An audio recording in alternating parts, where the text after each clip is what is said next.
viewers, welcome to another game of the Casual Pro Gamer. Today we are doing another Dota 2 replay, and today we are going to, well, just follow around a new champion. I won't tell you which one it is yet. Oh, well, it is this one! Anyway, we have two bands, a Phantom Lancer and Dark Seer on the one team, and Enigma and Templar Assassin on the other team.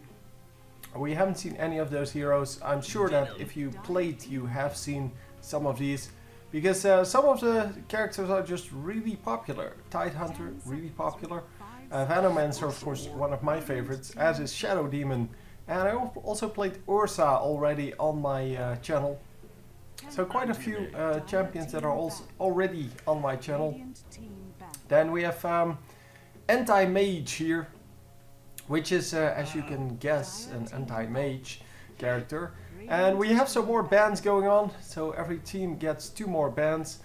We have Jakiro, which is kind of a freeze dragon, I guess. Well, and he has freeze and fire spells. And Naga Siren, who is just very annoying to deal with. She's very good, by the way. Then Shadow Shaman and Earthshaker on the other side. So the ban pick system is kind of unique here. It allows you to pick some high... well, first of all, you ban out some champions. Then you can pick some high... well, some high efficiency champions, I guess. Really powerful ones. Then you get to ban some more. So then only the ones that you... yeah, that are really a lot weaker than the first picks are going to be left, and as you can see, the picks are Weaver and Lena for now. Then Undying and Klinks coming out as the last few. So we're going to set it back to one time. We're going to follow Queen of Pain. I don't know which team this is, but we'll see that soon enough. Yeah,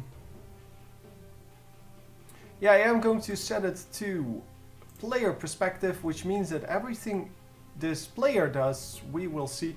So Queen of Pain is, yeah, I'm showing you the skills here. Is it's a very nuke heavy champion, and we are on the Dire side, so we want to have the Dire on, and we're going to already like this replay, man. Anyway, yep, there we go. So we're already 11 minutes into the picking and banning, blah blah, and now we finally get to do stuff. So anyhow, Queen of Pain. Then let's select her. There she is. Queen of Pain, as I said, really nuke heavy. She has all kinds of good stuff. Yeah, she's currently just looking around and doing stuff, but. Eventually we will see her focus her own champion, and she's kind of looking what other people are buying, and yeah, you can see that as well.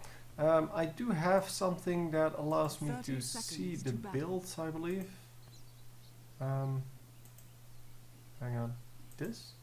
Yeah, so here you have the items.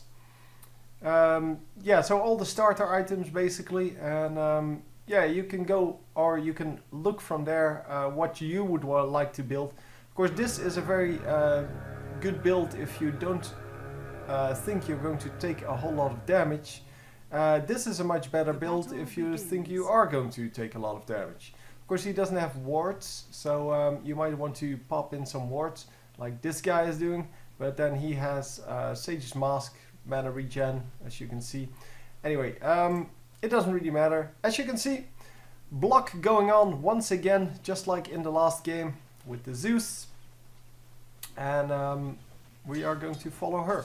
Anyway, some tangos, which means that she can heal up some HP. It is 115 every time you use it. You can use it 3 times. And it takes quite a while to use. So it's not as good at healing as the... healing salve, but it is definitely not bad at healing in general. And we are up against Lena, who is also a very high damage champion, not as bursty as Queen of Pain. Queen of Pain, by the way, has a blink. It's called blink. It's yeah, it's just like Flash in League of Legends, only, well, it's a skill And by attacking your own minions, by the way, you can either deny them like that, or you can disrupt your enemy's timing, I guess, because they time it so that they're near the minions when they're going low. But yeah, normally you stand outside of the range because then you can't get harassed. And here she's going to come in close enough to do stuff, or to last hit basically. Once that once one of the minions is very low, and obviously you want to use that that knowledge to either take away creeps or to do the harassment. And in this case, the harassment was quite effective. She of course also has the tangos to heal up, and tangos allow you to, hang on, let me switch to her, and you can see tangos and clarity are the items of choice here. So 3 times the +1 to attributes is the advantage we get here. And because she has 3 times +1 to attributes, she has higher strength, higher agility, and higher intelligence. She is an intelligence hero. You can see that from the little line around the skill.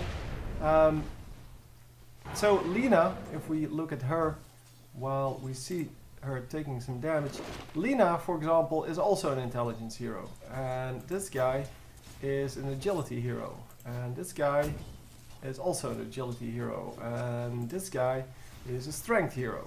So you can see that every hero has that same thing. And oh, a nice first blood there. We are going to of course use that to our advantage, and just using the bottle to store the rune here, which means that she can use it at a later date. Not only that, she can also charge the bottle with the rune. So you basically get 3 more stacks on your bottle by just, well, having a rune in there. By the way, if you're on the low ground like she is now and you're attacking the high ground, you actually have a miss chance. So I want to watch out there, because, well, there's a pretty decent chance you will miss, something like 20%, and that really throws off your last hitting. As you could see, that was a miss, and it really threw off her last hitting because now she didn't get the last hit, and that really sucks. I don't really know why they did that, but it really makes that, yeah, you have to play differently. Well, I guess, yeah. It's just one other random number that's in there that doesn't require skill at all. You just get unlucky. And yeah, we get the regeneration rune, obviously using as much of the bottle as possible before, well, charging it up with a new rune. So she healed with all 3 stacks, and then used the haste, of course, to get in here. And are we going to go Venomancer? Yes, there we go. Getting the kill and getting out of there. The haste is still triggered, and yeah, she's not going to get him for the rest, but nice amount of damage done with that haste rune. And she is going to blink out of there, use the regen rune to get back to full health, full mana, and then she's going to go back in lane with 3 stacks on her bottle, or 3 charges on her bottle. And that is just awesome.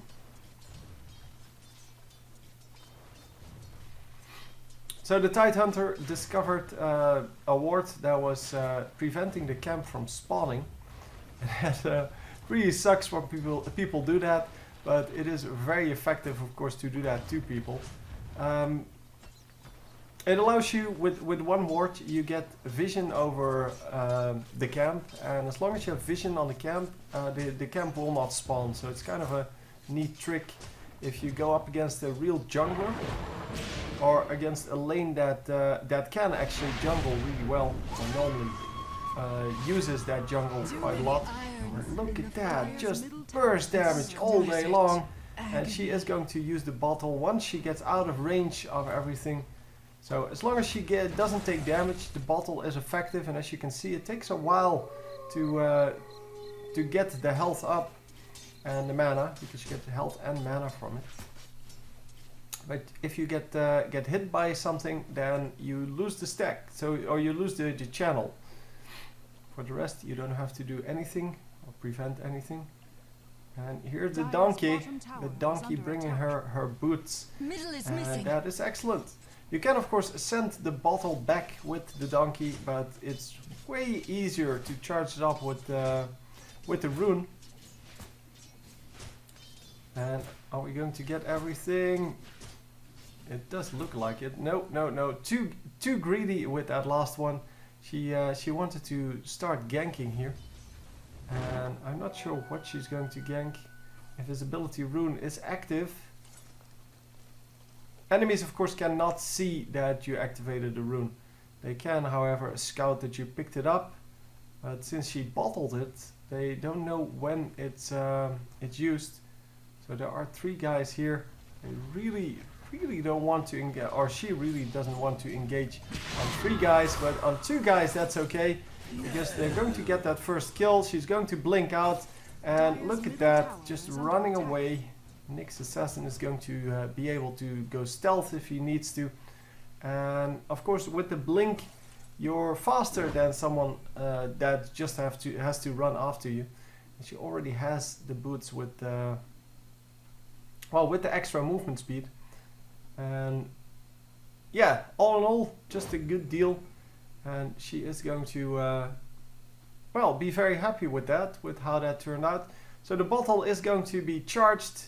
She uses the bottle to basically get the mana back quicker, and then teleporting back into her lane.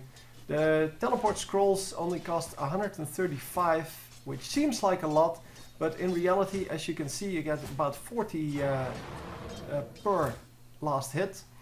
So because you get so much per last hit, there's really no reason to not do it. It's like 3 minions, 4. But really, that is not a big deal. So now we have the illusion rune in our bottle, and really that's like the 4th or 5th rune that she actually picked up in a row, and that means that she has a lot of regen going on compared to this Lina. With Lina, really not a whole lot going on, and yeah, the illusion rune was popped, but more because she wanted to heal with the bottle than anything else. So isn't going to be able to do anything with those clones. Obviously not fooling anyone with who is the real one. She is still full health now, or almost full health, because she has 2 of the bottle stacks, or charges. And yeah, anyway. If you want to know what she does, obviously you should really just look at her page in the Learn. So if you open DotA, in the top there's a whole lot of things like play, and one of them is Learn. And just click Learn, and then it will open on heroes. Find Queen of Pain, either by finding her by her picture, like this is her picture, or just finding her in the scroll down list, or drop down list, I guess. There's a drop down list with all the names of the champions, and just find Queen of Pain. It's not that hard. Anyhow, yeah, I will explain a little bit on it. Basically, she has all kinds of nuke skills. So here it is: damage plus damage over time plus slow. Blink. Oh, come on. Yeah, blink, which does no damage. Then we have, just damage. It's an AoE around you, which is awesome. And then this is a damage and maybe some more. No, it's just damage. In front of you in a cone, kind of a cone. Yeah, I think it's a cone. It's just not like a very tight cone. It's more of a, it's almost just straightforward. And is she going to be able to do this? Because she could have actually stolen this entire camp here. And she is going to wait for Nyx Assassin to show up. And if he was a little bit quicker here, they could have gotten the kill and the entire camp. And yeah, there's a new camp already up. She is going to blink away. The ultimate is up, by the way. It's a very short cooldown, as you might have noticed. And Radiant's top tower is under 135 is actually not as short as I thought it would be.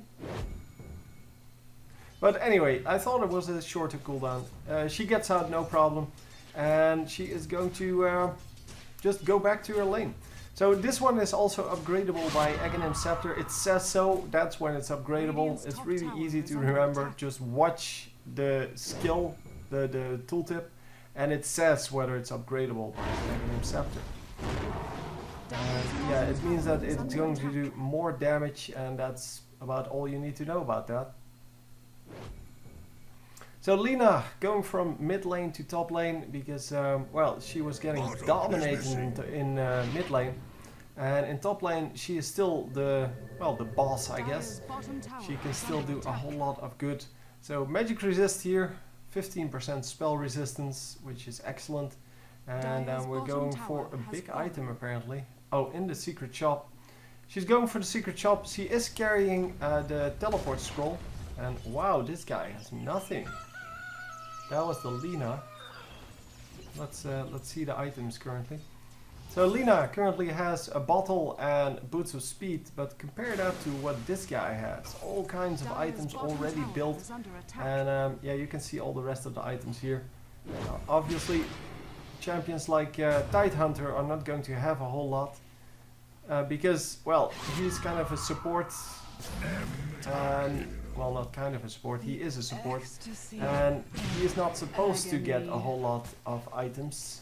And are we going to get this? Yes, we are going to get this. So let me select Queen of Pain again, because I think I went to Tidehunter there. And yeah, just using those charges on the wand, and as well as the bottle to stay alive, to stay healthy. And she is currently, let me see, because I really don't know. She is currently 6-0. There's somewhere on the screen where I can see that. No, it doesn't seem to be. Anyway, 6-0. Oh no, it is on the bottom right. You can also see the last hits and denies. So 44 last hits, 10 denies for now. And obviously that is awesome. That is way better than what you see from my games. But well, that's because this is just higher level. I'm selecting higher level games because it allows you to see more of what's possible with champions. So this is not meant as a guide. These guys are way better than you will be, or I am, or I will ever be probably. But it does allow you to see what would be possible if you played a hero like this. They do combine the skills very well, so they are able to use a lot of the... Oh, nicely done! Klink's coming in invisible and sneaking up behind her. And actually, yeah, getting the things done. So we have, is this Urza? Yeah. We have Urza here with Vladimir's and Stout Shield. And then the Quelling Blades to just do a whole bunch of extra damage to this guy, the Nasher of this game. It's Roshan, if you can see, it's Nasher backwards. That's what Baron Nasher was named after.